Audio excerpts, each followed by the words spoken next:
squatting is probably the one exercise that you've heard of the most besides push-ups. So when it comes to your squat, you want to make sure you're doing it right. First, we're going to start off with your feet. You want to create 3 points of contact with the bottom of contact with the contacts. 3 points of contact. There we go.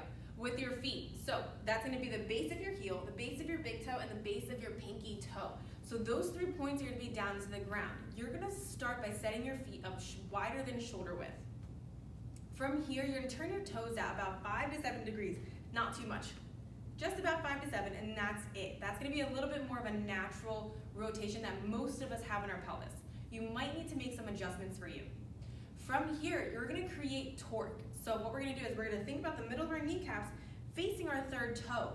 When you do that motion, what you're going to feel is the arches of your feet start to raise and the outsides of your glutes start to get active. This is going to create more stability for body or for weighted exercises when it comes to squats, like holding the dumbbell or kettlebell here, or maybe eventually a barbell on your back. Next up, after we have your feet set and your legs rotated and your glutes active, we want to make sure that your spine is in a strong neutral position. So here is front tilted, here is posteriorly tilted. We want to find neutral and brace that position tightly. Your spine should be nice and long. Once you found the proper upright position, you're going to think about pulling yourself down into your squat. For now, since we're body weight, we'll practice using our arms forward because that's going to help us counterbalance. So we initiate the movement by dipping our hips back first. This motion, very tiny bit, is going to help us load our glutes and take pressure off of our knees. So think about reaching your butt back, and then your knees will bend to follow. From here, press your feet into the ground to stand. You can think about pulling your shins backwards. So notice me at the bottom here. My shins are going to pull backwards to stand.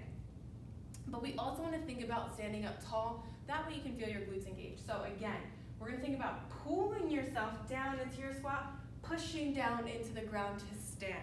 So there's a pull and pushing motion action with pretty much every one of our movements, and that is how we're going to apply that to the squat.